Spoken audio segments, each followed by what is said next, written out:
Bonjour ma famille, que le Seigneur bénisse. Une fois de plus, encore, je suis dans la joie de partager la parole de Dieu avec vous. C'est le révérend Doubia, ici à Saint-Pedro, en Côte d'Ivoire.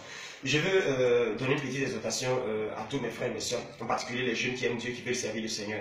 Comme vous le savez très bien, la Bible dit que Dieu va répandre son esprit sur toute chair, dans Acte 17, dans les derniers jours. Vos fils et vos filles prophétiseront, vos jeunes gens auront des visions. Voilà, c'est pourquoi dans ces temps-ci, ouais, les jeunes, il y a des mouvements de jeunes, les gens veulent servir le Seigneur dans la politique, dans les finances, dans les médias, dans tous les domaines, les sphères de la société, dans l'éducation, etc. Mais il est important aussi qu'on puisse donner des exhortations pour aider chacun à aller de l'avant. Si tu ne maîtrises pas certains domaines et tu t'engages, ça peut te créer des problèmes demain. Voilà pourquoi je vais partager avec vous aujourd'hui 5 questions majeures, essentielles. Peut-être il y a d'autres, mais pour moi, ce sont les 5 questions majeures, 5 questions principales qu'il faut poser à Dieu avant de t'engager à le servir. Il peut te dire, il faut faire ceci, il faut faire cela, mais ces 5 questions, tu dois avoir la réponse et tu vas aller. Parce que si tu n'as pas la réponse à ces 5 questions, ce sera dangereux. Il est bon de servir le Seigneur, il est bon de faire les choses pour Dieu, mais je vais vous rappeler, on ne sert pas Dieu par bon sens. On sert Dieu parce qu'il vous a dit de le servir. D'une manière ou d'une autre. Ceci est très important. Il ne faut pas me dire, oh non, moi je suis zélé, j'ai la foi. Cette personne se lève et dit, non, je viens d'écouter un message, je suis un lion, je suis un nègre, je dois dominer, je dois régner. Et tu le vois 2 jours après, tu dis, bon, je m'en vais évangéliser dans tel endroit, je m'en vais faire tel orphelinat, je m'en vais faire tel business. Ça, sûrement, la Bible le veut. C'est très important. Mais il y a ce qu'on appelle la parole logos, écrite. Et puis il y a la parole rhéma, c'est la parole personnelle en méditant qui sort de la Bible et qui vient s'imprimer dans ton cœur, qu'on appelle la révélation. C'est pourquoi la Bible que l'on ne vivra pas seulement de pain, mais toute parole qui sort de la bouche de Dieu. Dieu même te parle et puis tu entends sa voix. Il ne faut pas me dire que non, j'ai la foi, j'ai la foi. Pourquoi certaines personnes qui ont dit j'ai la foi, puis sont les sorciers les ont tués? Pourquoi nous on dit j'ai la foi, il y a marché sur le lot les abrutis?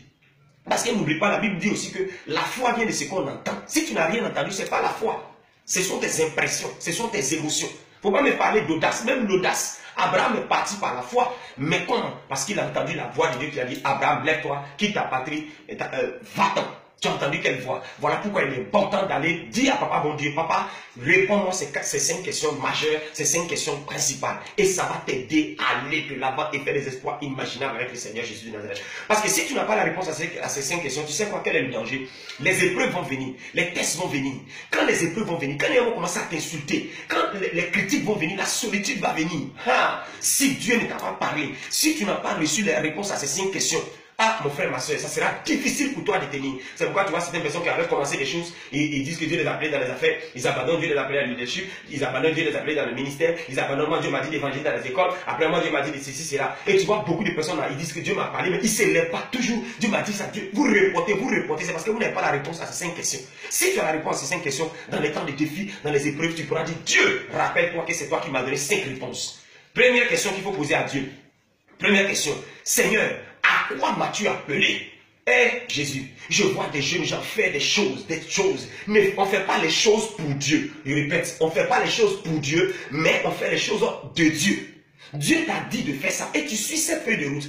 En ne voulant pas faire ce que Dieu t'a dit de faire, et puis tu t'en vas faire le programme de quelqu'un d'autre, ou bien ce que tu as envie de faire, ou bien ce qui est à la mode, et tu mélanges tout le programme de Dieu. Vous avez vu les jeux qu'on appelle les puzzles. Quand il y a une pièce qui est mal placée, ça mélange tout le décor. Ta vie est comme un puzzle dans un grand plan. Quand tu dois être placé à un point A, et puis tu dois te placer à un point D, en fait, tu prends la place d'autrui et puis tu crées un grand désordre dans le gros plan du Seigneur. C'est pourquoi Dieu souvent il remplace d'autres personnes comme il a remplacé Saül par David. Mais je pense que tu ne seras pas remplacé au nom de Jésus de Nazareth. Donc applique ça et tu vas voir que le Saint-Esprit va t'aider. Il a dit à Jérémie, avant que tu ne sois formé dans le ventre de ta mère, je te connaissais, je t'avais déjà établi, mis à part prophète des nations. Donc première question qu'il faut poser à Dieu, Seigneur, qu'est-ce que je dois faire? À quoi m'as-tu appelé? S'il faut que tu ailles gêné pour ça, vas-y. Il ne faut pas lui dire, non, moi j'ai fait que ici, j'ai fait un prophète m'a dit, un pasteur m'a dit, c'est là. C'est bon, mais est-ce que c'est Dieu qui t'a parlé directement? Le prophète va confirmer. Ou bien il peut te dire, mais il ne sera pas là dans 3 ans, il ne sera pas là dans 20 ans. Sur quoi vas-tu t'appuyer pour parler à Dieu? Peux-tu venir devant Dieu pour dire, Dieu, rappelle-toi, c'est toi qui m'as dit ça. Donc, première question, Seigneur, à quoi m'as-tu appelé? Qu'est-ce que tu veux que je fasse? La Bible dit que mes brebis entendent ma voix et me suivent. Si tu n'entends pas la voix de Dieu, tu te poses la question, es-tu sa brebis? Il va te parler. Souvent Dieu te parle, mais tu ne fais pas attention. Tu penses qu'il va te parler par une voix tonitruante. Je suis l'Éternel, ton Dieu. Ça, tu as vu ça dans un film de Moïse. Mais Dieu va te parler généralement par une impression, par une conviction. Et puis Dieu peut te parler par la bouche de quelqu'un, mais tu sais qu'il est en train de causer avec toi, mais en réalité, ce n'est toi que Dieu voulait parler. Donc, qu'est-ce que Dieu t'appelle à faire? Quoi? Que dois-je faire, Seigneur? Quand il t'a répondu, ne te lève pas pour dire, je suis parti. C'est là d'autres, quand ils ont cette première réponse. Ah, l'Éternel m'a appelé, il m'a dit que je suis un évangéliste. Je dois, je suis un homme d'affaires. Ne va pas, calme-toi. Deuxièmement, pose-lui la question, comment? How to do? Comment je dois le faire? Il peut dire, bon, toi, tu es un homme d'affaires, mais c'est le gravier que tu vas vendre. Toi, tu es une femme d'affaires, mais vends de la loco, des bananes frites. Toi, tu es un évangéliste, mais tu es un évangéliste des petits-enfants. Dieu m'a dit, mon fils, tu es évangéliste. Waouh! L'Éternel m'a dit, je suis évangéliste. What's up? Évangéliste, il faut te calmer. Calme-toi. Moi, il m'a appelé, il m'a dit, je veux que tu travailles parmi les jeunes. Mais il m'a pas dit, il faut aller faire telle chose, telle chose, telle. Il m'a précisé. Comment? Et puis, c'est lui qui va te dire, voilà la méthode, la stratégie. Il y a des personnes pour évangéliser, là, c'est les grandes foules. Ils font des croisades. Dieu t'a dit, va faire des croisades. Mais il y a d'autres, Dieu va leur dire, c'est du porte à porte, bonjour, bonsoir. Dieu va leur dire, Dieu va leur dire, allez-y simplement dans les rues et allez faire. Il a dit aux disciples, quand vous allez partir, allez, faites ceci. Si vous rentrez dans telle maison, dites ça. Si on ne vous reçoit pas, secouez la poussière, allez. Parlez aux fils brebis perdus d'Israël, faites ceci, faites cela. Quand Paul est venu, Paul a dit que lui, il a été appelé vers les gentils. Toi, il t'a donné quelle méthode? Comment tu dois faire? Comment? Est-ce que tu dois évangéliser avec tout? Moi, quand je parle aux jeunes, j'ai des rouleaux que je déballe. C'est avec ça, je leur montre des images. Je leur dis, voilà, Dieu vous appelle à l'intercession. Dieu vous appelle à l'intercession. Voici des gens qui souffrent. Voilà des gens qui sont malades. Voilà pourquoi nous devons intercéder. Voilà pourquoi nous devons prier. Je leur montre des enfants qui sont avortés. Voilà pourquoi nous devons prier. Donc, c'est la méthode qu'il m'a donnée avec 15 feuilles. Allez, nous sommes aujourd'hui dans plusieurs territoires. Mais toi, quelle est ta méthode?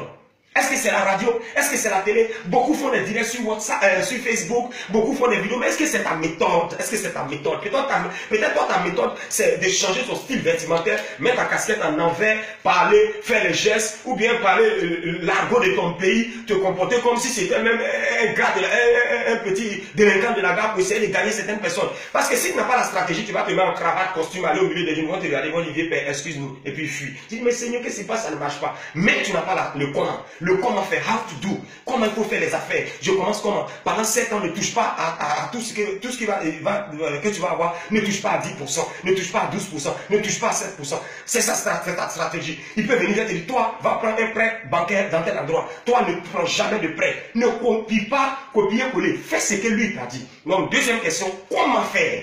Comment je dois faire? Quelle est la stratégie?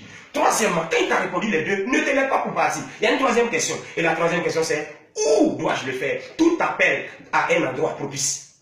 Il y a ton Jérusalem, il y a ton Judée, il y a ton Samarie, et puis il y a l'extrémité de la terre. Il y a d'autres, par exemple, Dieu les appelait à un appel régional, un appel local d'une ville. Dieu les appelait à régner sur une ville. Mais à d'autres, Dieu les a donné 200 nations du monde, la planète Terre. Tout aussi, Dieu les a donné telle ville. Je me souviens quand Dieu m'a appelé, j'étais à l'université de Cody, à Abidjan. J'étais étudiant en théologie. Mais Dieu m'a dit, reviens à San Pedro, là où j'ai fait l'enfance, où j'ai grandi. C'est là qu'il m'a dit de m'établir. Non, mais il faut venir à Abidjan, c'est la capitale. Non, si tu vas là où il t'a pas dit d'aller, il y a un temps où le corbeau doit venir donner la nourriture à Élie au torrent. S'il ne trouvait pas Élie au torrent, c'était fini pour lui. Il allait retourner à la nourriture. Ta provision est au lieu où tu dois être. Des hommes qui vont t'aider sont là-bas. Là où tu vas être connu, ça sera là-bas. Là où l'ange de l'Éternel va fonctionner avec toi, ça sera là-bas. Il t'a dit le lieu. Tu allais vers là, est-ce qu'il t'a dit le lieu? Donc, retourne. Tu peux retourner, Dieu est un Dieu de miséricorde et de pardon, tu peux retourner. Quatrième question, avec qui? Oh yes, avec qui? Oh, c'est le bienvenu, oh, c'est le bienvenu. Non, Dieu m'appelle à servir à toi. Ah bon, waouh, tape ici, bon, voilà le ministère, c'est dangereux.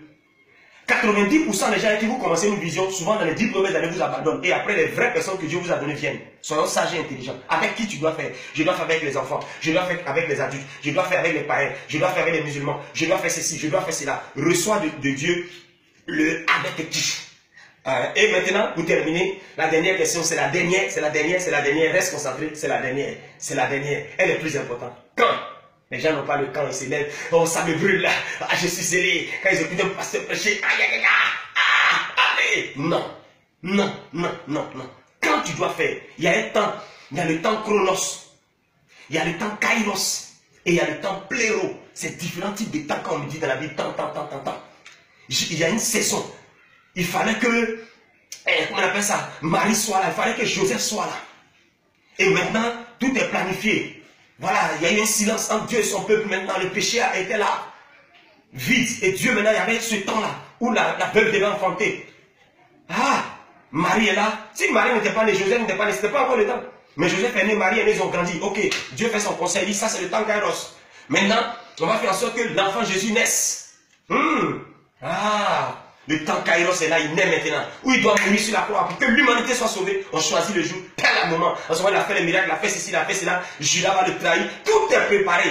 Pléro, l'action se réalise. Donc, il ne faut pas oublier, il y a le camp. Si tu n'as pas donné le camp, il ne faut pas te précipiter pour aller mettre ton affiche, ta photo sur une affiche, pour te jouer les grands enseignants, pour te jouer les ceci, cela. Chaque chose à son temps. Il va te dire, ma fille, faut faire étape par étape. Ou bien, il faut faire ceci. Ou bien, il faut rapidement. Il faut faire ça, il faut faire ça, il faut faire ça. C'est très important. Que le Seigneur vous bénisse. Je vais m'arrêter là. N'oublions pas. Qu'est-ce que tu m'as appelé à faire, Seigneur? À quoi m'as-tu appelé? Deuxièmement, comment est-ce que je dois le faire? Troisièmement, où est-ce que je dois le faire? Avec qui je dois le faire? Si tu n'as pas posé avec qui, tu vas prendre les mauvais collaborateurs, les mauvais amis, ils vont se trahir, ils vont prendre ton argent, ils vont vraiment te décevoir. La mauvaise femme pour le ministère, le mauvais fiancé, la mauvaise fiancée, ça va détruire carrément ton appel. Et enfin, le quand. Quand est-ce que tu dois commencer? Dieu peut te donner une date et Dieu te dit, attends. Et tu sais quoi? Cette question, Dieu peut te répondre en 5 minutes. Il peut te répondre pendant 1 an, 2 ans, 3 ans. Ça peut prendre du temps. Ça peut prendre aussi 1 minute. Tout dépend. C'est le désir, la soif qui va accélérer ces choses. Et ne te donne pas les dates toi-même parce que tu as écouté un message. Rassure-toi que Dieu t'a parlé. 5 questions qu'il faut poser à Dieu pour ne pas faire de grandes erreurs quand il nous appelle à le servir. C'est un privilège et un plaisir pour moi de partager la parole de Dieu avec vous. Partage cette vidéo à tous que tu connais. Et tag les noms des jeunes gens qui veulent servir le Seigneur et ça va les aider. Révérend Doumbia à Saint-Pédou en Côte d'Ivoire. Que la main de Dieu soit sur vous. N'oubliez pas de visiter nos pages Facebook Jeunesse en prière et notre grand groupe de WhatsApp aussi à y intégrer par le lien. Soyez bénis et que la grâce de Dieu soit sur vous partout dans le monde entier où vous êtes. Au nom de Jésus. Amen.